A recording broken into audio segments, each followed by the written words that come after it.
lapels of his suit, pulling him close so Penny couldn't hear. "If I ever see your faces in this burrow again," Leonardo whispered into Dante's ear, his voice dripping with pure menace, "I won't just kill you. I will dismantle the entire Russo family, brick by brick. Take your trash and run." He shoved Dante backward. Dante scrambled to pull a wheezing Silvio off the floor, and the two enforcers bolted from the bakery as if the devil himself was chasing them. The bakery fell into a deafening silence, save for the hum of the refrigerators. Leonardo stood there, his chest heaving slightly. He slowly turned around to face Penny. She was pressed against the back counter, clutching her chest, her eyes wide with shock and fear. She had seen the raw, unbridled violence in him. She had seen the way grown men, terrified of nothing, had run from him in pure panic. "Penny!" Leonardo started taking a gentle step toward her. Who are you, Leon?" Penny asked, her voice trembling. "What did he call you?" Leonardo stopped. The illusion was fracturing. The woman who had sacrificed everything for a penniless mechanic was about to discover she had just financed the most dangerous mob boss on the East Coast. Silence filled the small bakery, heavy, suffocating, and terrifyingly cold. Leonardo stared at Penny, watching the unwavering trust in her hazel eyes slowly shatter into a million jagged pieces. He stepped forward, raising his hands in a desperate, placating gesture, but she instantly shrank back against the hissing espresso machine. "Stay away from me!" Penny breathed, her knuckles turning white as she gripped the marble counter. "That man. He looked at you like you were the devil. He called you Falcone, like the crime family they talk about on the late-night news. Who are you, really?" Leonardo slowly dropped his hands. The hunched, defeated posture of Leon the destitute mechanic melted away, entirely replaced by the towering, hardened stance of an underworld king. The transformation was so absolute it made Penny dizzy. "My name is Leonardo Falcone," he confessed, his voice steady, but laced with a profound, bitter regret. "I am the underboss of the Falcone Syndicate, and everything I told you about being a broke mechanic living above a laundromat was a lie." Tears welled immediately in Penny's eyes as the crushing weight of his words washed over her. Her mind raced back to the $500 her entire life, savings her meticulously guarded ticket to culinary school that she had willingly pressed into his calloused hands just 24 hours ago.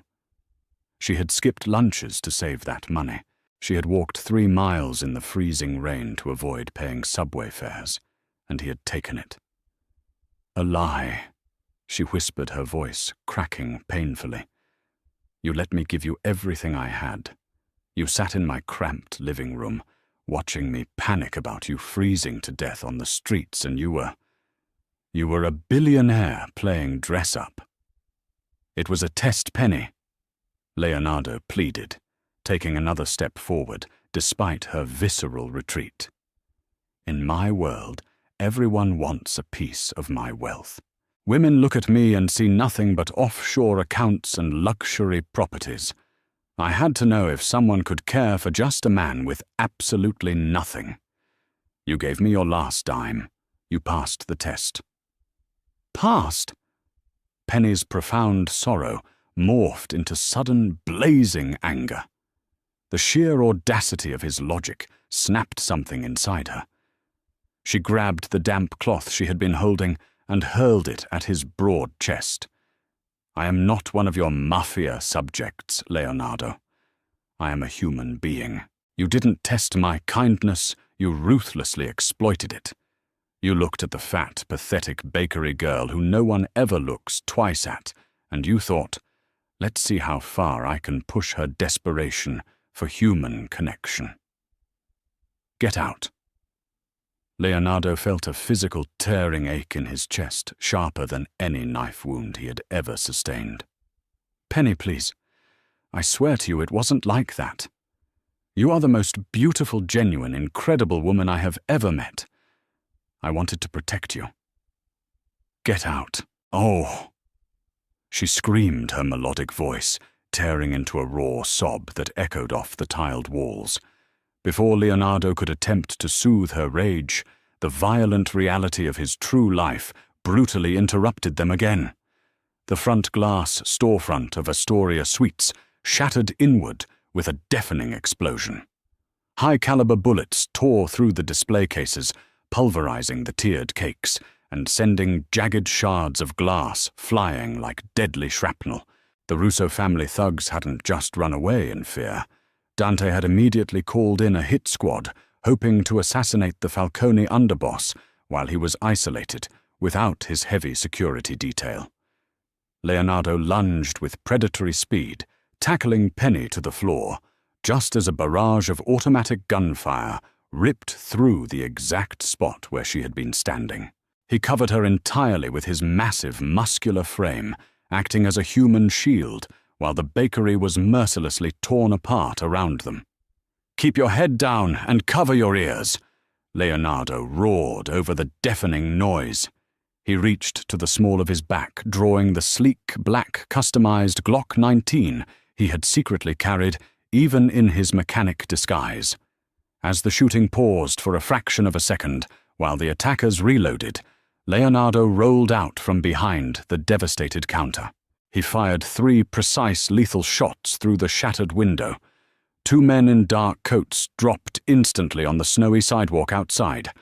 The third scrambled wildly into a black Cadillac Escalade tires, screeching against the winter pavement as the vehicle sped away. Within 90 seconds, the roar of high-performance engines filled the block. 4 armored Mercedes-Benz SUVs slammed to a halt outside the ruined bakery, blocking off the street. A dozen heavily armed men in immaculate suits poured out, securing the perimeter with military precision.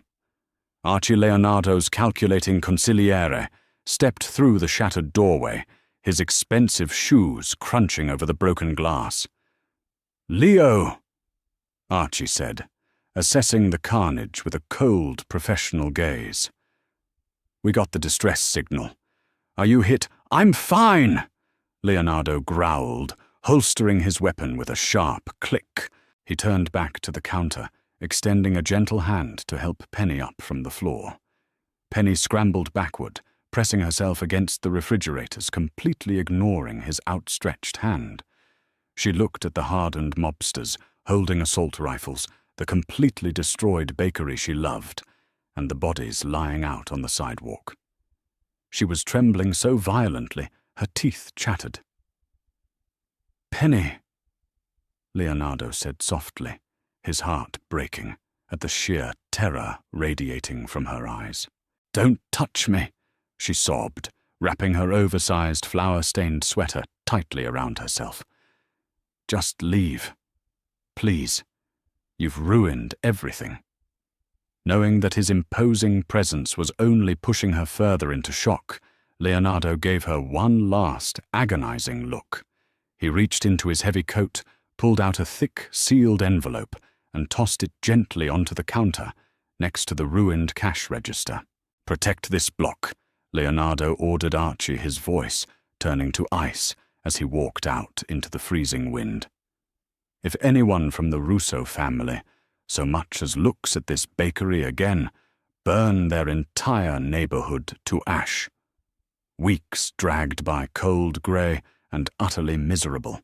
The bakery had been repaired almost overnight by an anonymous top-tier Manhattan construction firm, the exorbitant bills completely paid for by a shell corporation. Inside the envelope Leonardo had left behind was $50,000 in crisp, untraceable cash, along with a handwritten note that simply read, "For your culinary school. I am so sorry." Penny had taken the money and shoved it into a shoebox under her bed. She refused to spend a single cent of it. She went back to work, wiping down the new marble counters and boxing pastries, trying desperately to pretend the mechanic named Leon had never existed. But late at night, in the crushing silence of her tiny apartment, She wept for the man she thought she had known. She missed his gravelly laugh, his intense, protective eyes, and the way he had looked at her like she was the only woman in the room. Across the river in a sprawling Manhattan penthouse, Leonardo was a man possessed by vengeance and sorrow. He had systematically dismantled the Russo family's underground operations in brutal retaliation for the drive-by wiping their influence from the borough. But the violent victories brought him zero satisfaction. He sat in his study, surrounded by priceless Renaissance art and millions in bearer bonds, feeling completely hollow. He had finally found the honest, purely good woman he had been searching for, and his own cynical paranoia had driven her away. Archie watched his boss wither away behind his mahogany desk, a glass of untouched scotch resting by his hand. "Leo, you effectively took out the Russos. The city is firmly yours. But you look like a ghost." "I have everything, Archie, and I have absolutely nothing," Leonardo murmured, staring out at the glittering, sprawling skyline. "Prepare my car. I'm going back to Astoria." Valentine's Day evening blanketed Queens in a soft, romantic snowfall. Penny was locking up the bakery, her heart heavy, as joyful couples walked past her, holding hands and carrying extravagant bouquets of red roses. She pulled her wool coat tight around her waist, resigned to spending another lonely holiday watching television, when a sleek, heavily armored Rolls-Royce Phantom glided to a silent stop right at the curb. The heavy back door opened, and Leonardo stepped out into the snow. He was no longer dressed in stained denim and scuffed boots. He wore a custom-tailored midnight blue Tom Ford suit that perfectly accentuated his broad shoulders and lean waist. A diamond Patek Philippe watch caught the golden glow of the streetlights. He looked terrifyingly powerful, breathtakingly handsome, and completely out of place on the gritty Queens sidewalk. Penny froze the bakery keys, slipping from her numb fingers and clattering to the pavement. Leonardo walked slowly toward her, stopping a respectful few feet away. He hadn't brought his armed guards. He hadn't brought a weapon. He came only as a man begging for a second chance. "I told you to stay away from me," Penny said, her voice shaking, though her eyes betrayed the deep, aching longing she had tried so hard to suppress. "I tried," Leonardo confessed, his voice dropping to that intimate, gravelly baritone that always made her knees weak. "I tried to go back to my empire, Penny. But my life is entirely meaningless without you in it. You don't want me, Leonardo," she cried, frustration bubbling over as she gestured down at her heavy frame. "Look at you. You literally own this city. You could have any supermodel, any billionaire heiress, any socialite on Park Avenue. I am a fat baker from Queens. I don't fit in your high society world. I'll just be an embarrassment to you at your fancy galas." Leonardo closed the distance between them in 2 long strides, completely ignoring her protests. He gently took her face in his large, warm hands, forcing her to look up into his dark, unwavering eyes. "Listen to me very carefully," he commanded softly, the absolute certainty in his voice cutting through the winter air. "I have spent my entire adult life surrounded by beautiful, thin plastic women with rotted, superficial souls. They are hollow, Penny. They are empty. You are the most substantial, profoundly beautiful thing I have ever known. You gave a homeless man your life savings to keep him warm. You stood up to armed Mafia thugs to protect your neighborhood.